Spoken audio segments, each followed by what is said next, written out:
너무 귀한 찬양 정말 감사드립니다. 오늘은 마태복음 5장 27절부터 30절까지 말씀을 가지고 예수님 관점의 성적인 죄, 이런 제목으로 말씀을 전해드리도록 하겠습니다. 올해 들어서 저희 교회는 제가 계속해서 예수님 관점으로 인생을 사는 거에 대해서 제가 계속 설교를 해드리고 있습니다. 그런데 제 이 설교는 즉흥적으로 이루어진 것이 아니라 벌써 저는 2년 전부터 이 설교를 해야 되겠다라는 마음과 준비를 했습니다. 그래서 올해부터 드디어 그 예수님 관점으로 우리가 어떻게 인생을 살 것인가, 그것에 대한 공부를, 우리가 성경을 계속 보고 있는 것입니다. 그래서 우리는 지난주에 그 살인에 대한 그 예수님의 복음적인 관점이 무엇인가, 우리가 그것을 한번 알아봤잖아요.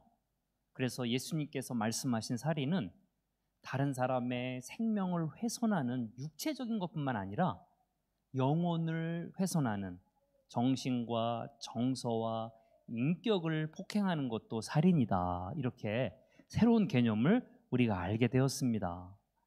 그래서 우리는 이제 이러한 언어 폭력을 가정과 또한 사회에서는 물론이와 교회에서도 절대로 용납해서는 안 되겠다, 이렇게 말씀을 드린 것입니다.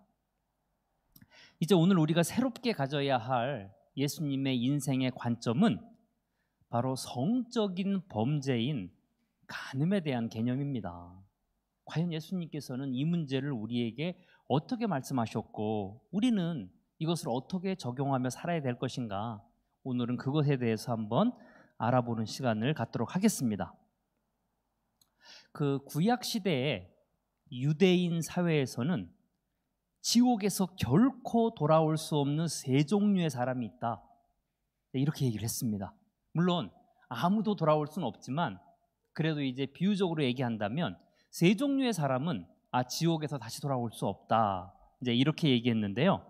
그만큼 그 세 종류의 죄가 무겁다는 겁니다. 첫째는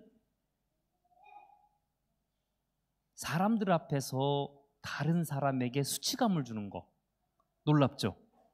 이것이 지옥에서 돌아올 수 없는 죄랍니다. 그리고 두 번째는 이웃에게 무례하게 행동하는 거. 이 첫 번째, 두 번째는요, 지난주에 드린 말씀과 굉장히 깊은 연관성이 있습니다. 그리고 마지막 지옥에서 돌아올 수 없는 사람은 바로 간음죄를 지은 사람. 이렇게 세 종류의 사람은 지옥에서 다시 돌아올 수 없다라는 그러한 속담이 있습니다. 유대인들은 간음을 아주 큰 악행으로 여겼기 때문에 어떤 사람이 만약에 성적인 범죄를 저지른 경력이 있다면 그 사람이 아무리 좋은 일을 하며 살아도 구원을 받을 수 없다, 이렇게 극단적으로까지 얘기를 했습니다. 지금은 다릅니다. 제가 유대인 시대, 구약 시대, 그들은 그렇게 믿었습니다. 그래서 이것을 얼마나, 성적인 범죄를 얼마나 심각하게 받아들였는지 그냥 알 수 있는 그런 대목입니다. 그래서 잠언서 6장 32절 35절까지 32절만 말씀을 보면은 여인과 간음하는 자는 무지한 자라, 이것을 행하는 자는 자기의 영혼을 망하게 하며, 간음죄를 영혼을 망하게 하는 그러한 것으로 이제 이렇게 똑같이 취급을 했습니다. 그 결과 이스라엘 백성들은 남녀를 막론하고요, 간음하여서 성적인 범죄를 저지른 모든 사람들을 교수형에 처해 버렸습니다.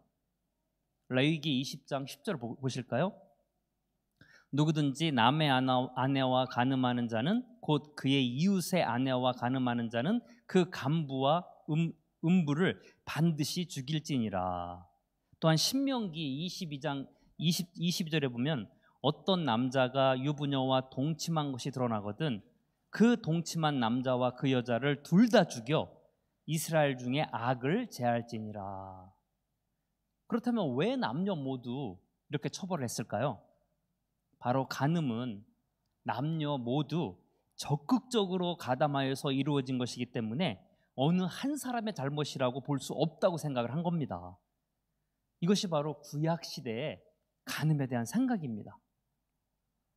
지난주에 예수님께서 하신 말씀 중에 하나가 바로 10계명 중 6계명인 살인하지 말라는 계명에 바탕을 두었다, 이렇게 말씀을 드렸습니다. 오늘 본문도 마찬가지로 10계명 중 7계명인 간음하지 말라는 그 계명에 바탕을 두고 오늘 하신 말씀입니다. 여러분, 10계명이 무엇입니까? 하나님께서 직접 인간에게 내려주신 말씀입니다. 즉 하나님 보좌에서 직접 인간에게 내려온 말씀이 바로 10계명입니다. 자, 우리는 이것만으로도요, 간음에 대한 그 하나님의 생각이 얼마나 이제 무서운지를 충분히 알 수 있는 그러한 대목입니다.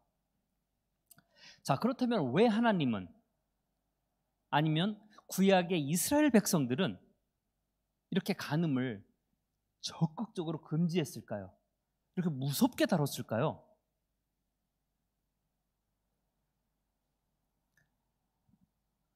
이 간음 또한 지난주의 말씀과 굉장히 유사한 점이 많습니다.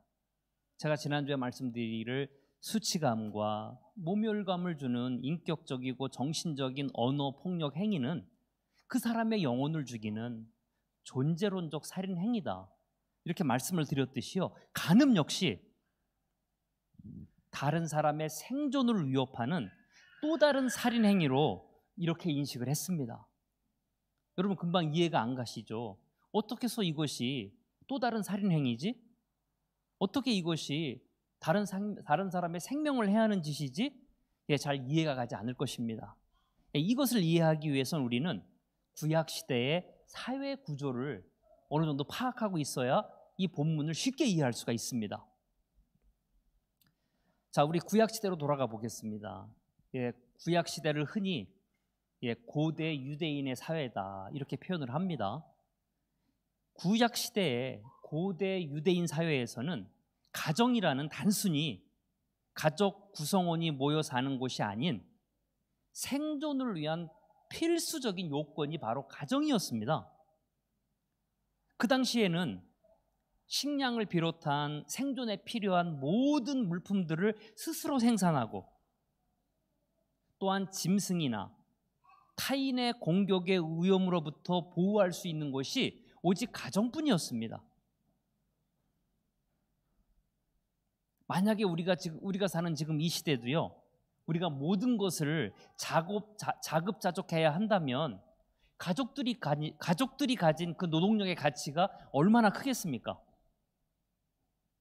이러한 사회 구조를 가지고 있었기 때문에 그들은 타인의 피가 아닌 자신의 피를 이어받은 아이를 낳는 것과 그 아이를 양육하여서 가족과 재산을 지키는 것이 어느 가정에서나 굉장히 중요한 일이었습니다. 왜냐하면 가정을 벗어나면 생존하기가 어려운 것이 그들의 사회 구조였습니다. 왜냐하면 그 가정 안에는 노동력도 있고요, 자급자족을 할 수 있는 그러한 능력도 있고요, 그리고 정부와 같이 그 가정을 보호할 수 있는 군인들도 있고요. 그렇기 때문에 가정은 단순히 그냥 가정이 아니었습니다. 자, 그러한 이유 때문에 여러분이 성경을 읽다 보면은 특별히 과부와 고아를 사회에서 가장 불쌍한 사람들로 그들을 여겨서 그들을 보호하라는 구절이 굉장히 많이 나옵니다. 그러한 이유 때문에 그렇습니다. 왜냐하면 그들은 보호해줄 사람이 없는 거예요. 과부나 고아는 가정이 없기 때문에. 그래서 이러한 정신은요, 신약에 와서도 그대로 전승이 되었습니다. 야고보서 1장 27절 한번 읽어볼까요? 다 같이 읽어보겠습니다. 하나님 앞에서 정결하고 더러움이 없는 경건은 곧 고아와 과부를 그 환난 중에 돌아보고 또 자기를 지켜 세속에 물들지 아니하는 이것이라. 이와 같이 고아와 과부를 굉장히 불쌍하게 여기고 보호해야 할 특별한 사람들로 취급한 이유는 바로 그들은 가정에서 보호를 받지 못하기 때문에 그런 것입니다. 자, 이러한 이유 때문에 간음은 단순히 도덕적인 범죄를 넘어선 어느 한 가족의 가정을 파괴하는 반사회적 범죄 행위로 인식을 했던 것입니다. 자, 예를 들면은 요즘 한국 사회에 LH라는 투기 의혹 사태로 큰 곤욕을 치르고 있습니다. 자, 엄밀히 따져보면은요, 그 LH 간부들은 자신의 정보와 돈을 이용하여서 미리 개발될 지역의 땅을 산 지극히 개인적인 도덕적인 범죄 행위로 우리는 생각할 수가 있습니다. 그러나 아무도 한국 사회에서는 그들을 그렇게 보지 않습니다. 그들의 그러한 행위는 생존을 위해 열심히 살고 있는 수많은 서민들에게 허탈감과 박탈감을 주는 범사회적 범죄 행위로 모두 인식하고 있습니다. 왜냐하면 개인의 이탈 행위로 보기에는 사회에 주는 악영향이 너무 크기 때문에 사람들에게 공분을 사고 있는 것입니다. 마찬가지입니다. 간음도 단순히 개인의 이탈로 보기에는 가족 공동체에 주는 영향력이 너무 크기 때문에, 악영향이 너무 크기 때문에 그 당시에는 간음을 밤사회적 범죄 행위로 간주를 한 것입니다.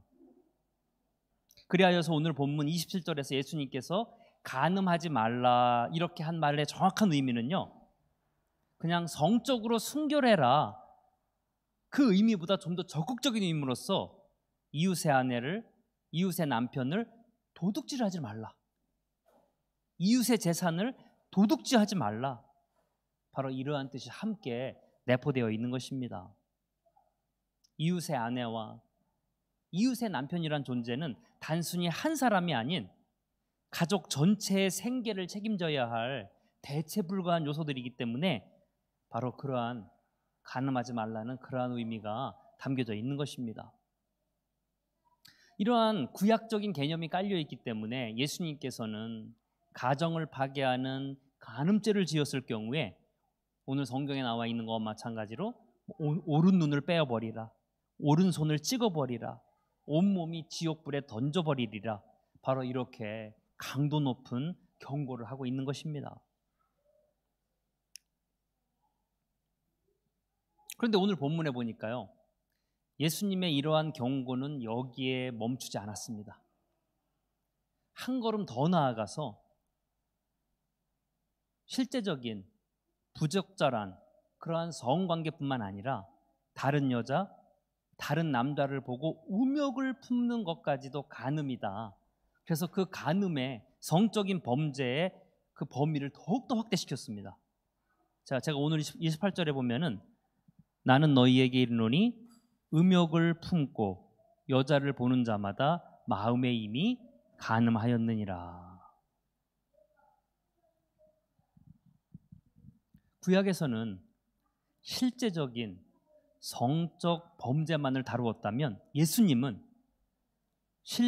실제적인 성적 범죄를 포함한 어떠한 대상을 향하여서 음욕을 품는 것도 간음이다라고 그 범위를 더욱더 확대시킨 것입니다. 그리하여서 이렇게 표현할 수가 있습니다. 직접적인 행위로 나아가기 전 단계도 간음이다. 직접적인 행위로 나아가기 전 단계까지도 간음이다. 이것을 좀 더 이해하기 쉽기 위해서 제가 조금 거친 말을 쓰도록 하겠습니다.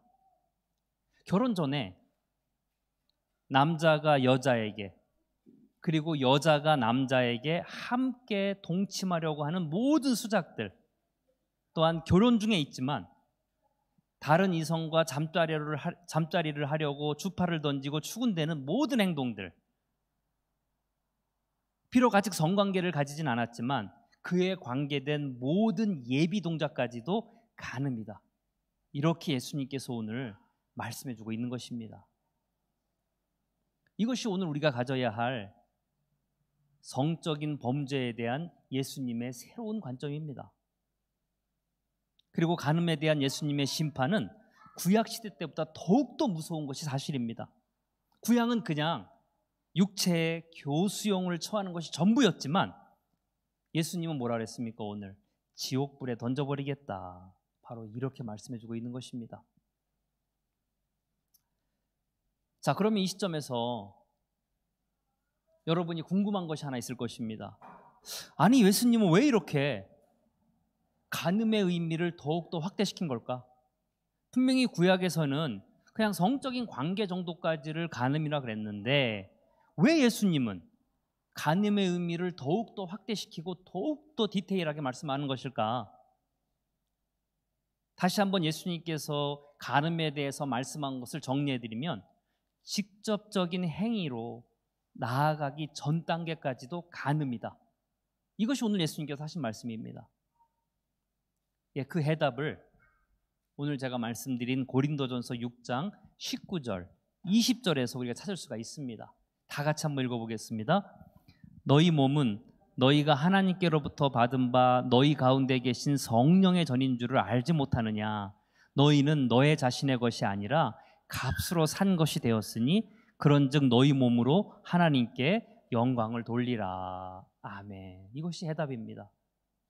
우리의 몸은 우리의 것이 아니고 우리의 마음은 우리의 마음이 아니라 예수님께서 피로 값으로 사신 바 된 성령이 거하는 그러한 전이기 때문에 음란한 행위들과 이를 꾀하려는 모든 사악한 생각까지도 생각으로 성전을 더럽히지 말라. 예, 그런 의미가 담겨져 있는 것입니다. 이제 우리가 예수님을 구세주로 믿는다는 것은요, 나의 마음의 공간, 내 육체를 성령님에게 내어준다. 바로 그런 의미가 담겨져 있습니다. 그러므로 이성에게 수작을 부리고 음욕을 품은 것 자체도 성령님이 내주하고 있는 그 거룩한 공간을 내가 죄로 더럽힌다는 그러한 의미가 담겨져 있는 것입니다. 이러한 이유 때문에 고린도전서 6장 18절에서는 또 다음과 같이 말을 했습니다. 같이 한번 읽어보겠습니다. 음행을 피하라. 사람이 범하는 죄마다 몸 밖에 있거니와 음행하는 자는 자기 몸에 죄를 범하느니라. 바로 이것이 간음에 대한 예수님의 생각이고요, 우리가 간음을 하지 않아야 될 그 이유 중에 하나인 것입니다. 구약 시대에 간음에 대한 이러한 개념과 또한 예수님에 의해서 새롭게 정의된 간음에 대한 개념을 통틀어서 종교개혁자인 칼빈은 다음과 같이 정의를 했습니다. 우리들은 단순히 간음이라는 행위 그 자체만을 고정적으로 생각할 것이 아니라 그 외에도 그것과 연관성이 있거나 그것의 부수적인 모든 행동은 물론 그것에 거의 접근해 간 것이라든지 혹은 우리를 그러한 행위로까지 이끌어갈 수 있는 모든 행위까지도 우리는 경계 대상으로 삼아야 한다. 바로 이렇게 얘기해 주고 있는 것입니다. 답답하시죠? 꼭 이렇게까지 해야 되나? 꼭 우리가 이렇게까지 살아야 되나? 아, 이건 너무 시대에 맞지 않는 것 같아. 어떻게 이렇게 살 수가 있어? 차라리 산속에 들어가 살지. 그럼 연애 한번 하지 못하고 그냥 이렇게 인생을 살란 말인가? 지금 시대와 예수님 시대는 많이 다른데 그렇게 사는 건 너무 율법적인 것이 아닌가? 혹시 여러분 이런 생각 갖고 있습니까? 그런 생각 하실 수 있습니다. 정상입니다. 너무 빡빡하고 너무 고지식하고 너무 숨통을 재는 것 같은 그러한 말씀을 하신 것처럼 느끼는 것이 사실입니다. 과연 이것이 시대에 맞지 않는 생각인지 한번 또 알아보도록 하겠습니다. 모세 시대에 살던 모세와 이스라엘 백성들은 주변 국가인 고대 근동의 이방 사람들과 함께 생활을 했습니다. 당연하겠죠. 지금 우리가 일본, 중국, 동남아시아 이렇게 살고 있듯이 마찬가지로 모세와 이스라엘 백성들도 그때 고대 근동에 이방 사람들과 함께 섞여 살고 있었습니다. 그렇기 때문에 그들은 서로 문화와 관습의 영향을 주고받으며 살 수밖에 없었습니다. 모세 시대에 고대 근동의 이방 문화의 가장 큰 특색이 하나 있습니다. 이것은 제가 주장하는 것이 아니라 고고학적으로 증명된 사실입니다. 자, 모세가 살고 있던 시대에 고대 근동의 이방 사람들은 옥수수를 자라게 하고 올리브와 포도 열매를 맺게 하고 소나 양이나 염소를 생산하는 그 번식의 힘이 신으로부터 온 신성한 것이라고 이렇게 믿었습니다. 즉 사람들에게 풍요로움을 가져다주는 모든 것들을 그들은 다 신성시했습니다. 지금도 이러한 사상은 변하지 않았습니다. 그 당시에는 화폐나 부동산 개념이 없었기 때문에 곡식이나 짐승들을 신성시한 것뿐이지 요즘 그와 똑같은 돈이나 부동산을 신성시하며 사람들이 살아가고 있습니다. 삶에서 필요한 것하고요, 그것을 신성시하는 것은 완전히 다른 개념입니다. 자, 고대 근동 사람들의 생각이 이렇다 보니까요, 인간에게 노동력을 제공해주고 생명의 잉태를 돕는 성행위, 성관계 그 자체를 신성한 것이라고 생각을 했습니다. 그리하여서 아프로디테를 섬기는 이방의 신전에는 수백 명의 여사제들이 상주하고 있었고요. 그래서 그들은 제사를 돕는 것뿐만 아니라 또 다른 일도 은밀하게 수행을 했습니다. 아니, 공공하게 다 수행을 했습니다. 그것은 제사를 드리러 오는 남자들과 성관계를 갖는 것입니다. 그 당시 제사에 참석한 모든 남자들은 이 여사제들과 성관계를 하는 것이 생산력을 예비하는 신성한 행위로 그렇게 여겨졌습니다. 난잡한 성관계가 신 앞에서 신성한 행위로 둔갑을 한 것입니다. 그리고 그 신전에는 여사제들만 있는 것이 아니라 남사제들도 있었습니다. 그래서 남자는 여사제들을, 여자는 남사제들을, 그리고 동성끼리 난잡한 성관계를 갖는 것이 신의 축복이다. 예, 그렇게 믿었습니다. 그 증거가 성경에도 아주 잘 나타나 있습니다. 우리 신명기 23장 17절 18절 한번 읽어보도록 하겠습니다. 이스라엘 여자 중에 창기가 있지 못할 것이요 이스라엘 남자 중에 남창이 있지 못할지니 창기가 번 돈과 개 같은 자의 소득은 어떠한 서한하는 일로든지 내 하나님 여호와의 전에 가져오지 말라.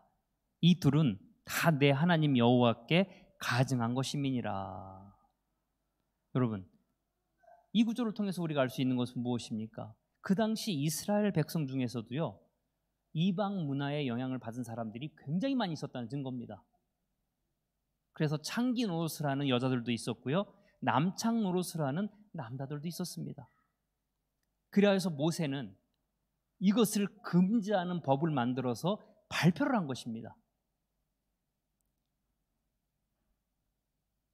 그런데 문제는 이러한 난잡한 성관계가 신전에서만 그치지 않은 것입니다. 이제 그러한 행위들이 신성시하다 보니까 그들의 삶 속으로 깊이 파고들었습니다. 그리하여서 그 모세 시대의 시리아에서는 매년 아달 축제일이라는 것이 열렸습니다. 아달 축제가 열렸습니다. 이게 어떤 축제냐면요, 여자들이 자진해서 거리에 나가서 창녀 노릇을 할 수 있는 날로 지정이 된 것입니다. 그래서 그 축제일 동안에는 결혼을 하지 않은 여자나 결혼을 한 여자나 할 것 없이 원하는 모든 남자들과 성적인 관계를 맺을 수가 있었습니다.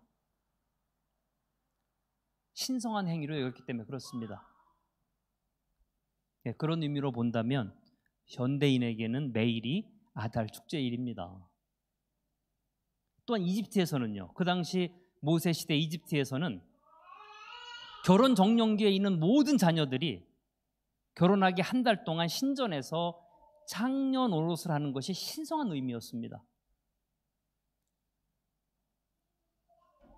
예, 이렇게 신전에서 행해졌던 일들이 그들의 문화 깊숙이 파고들어서 그것을 신성한 것으로 둔갑을 시켜버린 것입니다.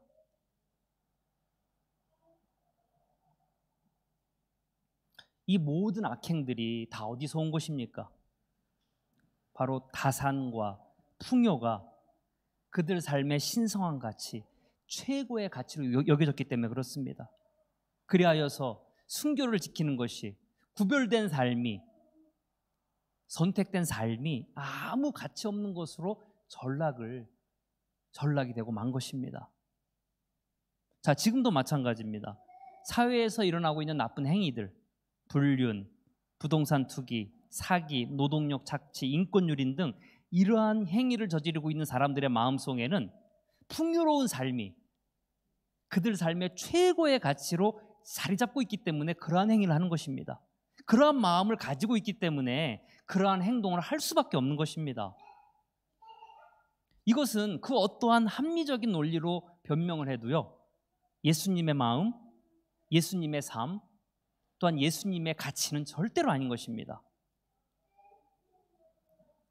이러한 사회 현상이 모세 시대에 이스라엘 백성들을 둘러싸고 있었던 그러한 관습이었습니다. 어떻습니까, 여러분?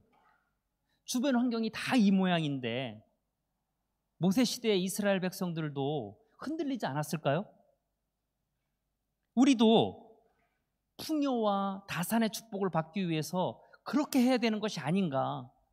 왜 우리는 이렇게 지질이 공상으로 살고 있는가? 그들은 풍요와 다산의 축복을 받고 있는데 그들도 틀림없이 흔들렸고요, 혼동스러웠습니다. 그 한번 증거를 보실까요? 에레미야서 7장 9절 10절 한번 읽어보겠습니다. 다 같이 읽어보겠습니다.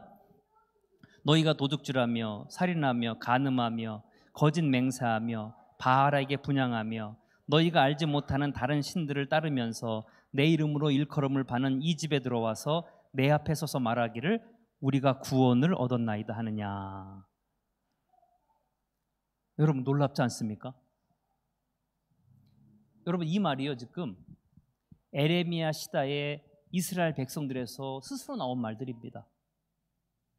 이방의 타락한 성적 문화를 따라하면서 그들이 구원을 받았다라고 환호를 치고 있습니다.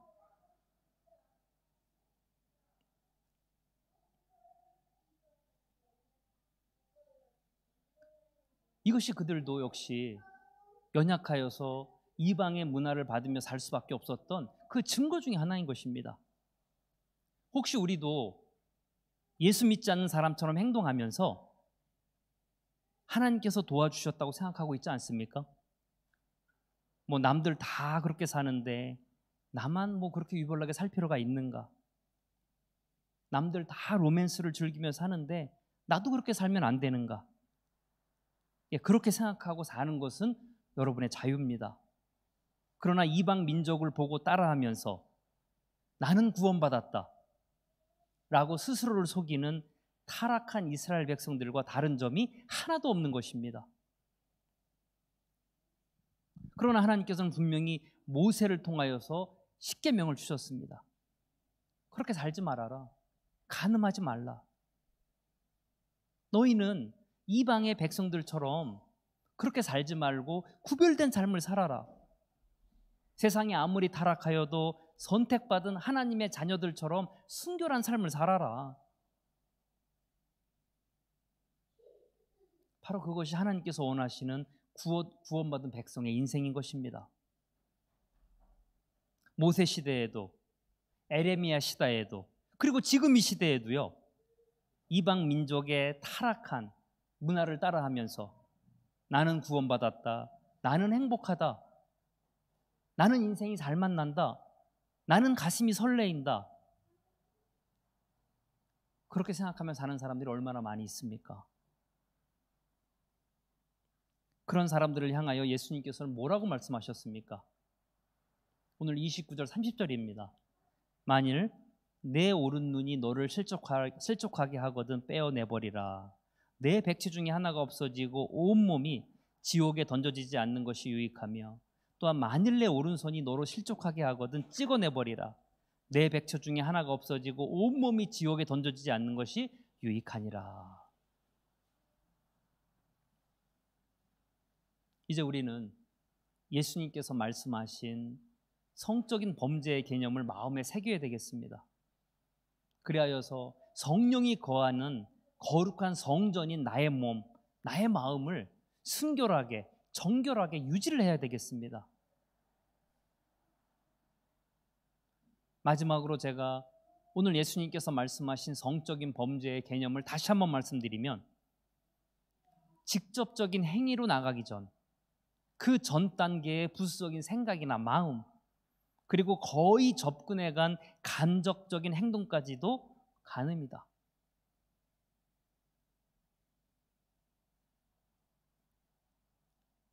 이제 우리는 몸과 마음을 순결하게 하여서 하나님께 영광 돌리는 그러한 도구가 되기를 간절히 축원합니다. 기도하겠습니다.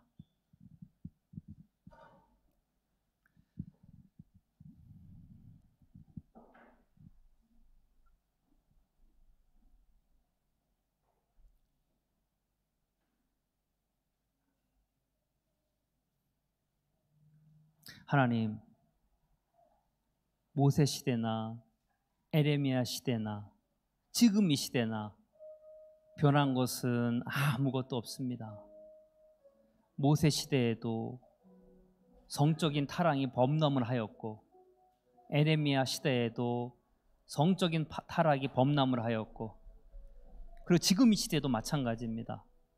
바로 그러한 시대를 향하여서 하나님께서는 간음하지 말라, 순결하라. 또한 예수님께서도 간음하지 말라, 순결하라 말씀하셨고, 지금도 마찬가지입니다. 하나님, 우리는 성령이 거하는 거룩한 성전과 같은 사람입니다. 그 성전을 이방 문화와 타락한 문화의 아버지 물들이지 않도록 도와주옵시고, 구별된 하나님의 백성처럼 순결하게 살 수 있도록 하나님 인도하여 주시옵소서.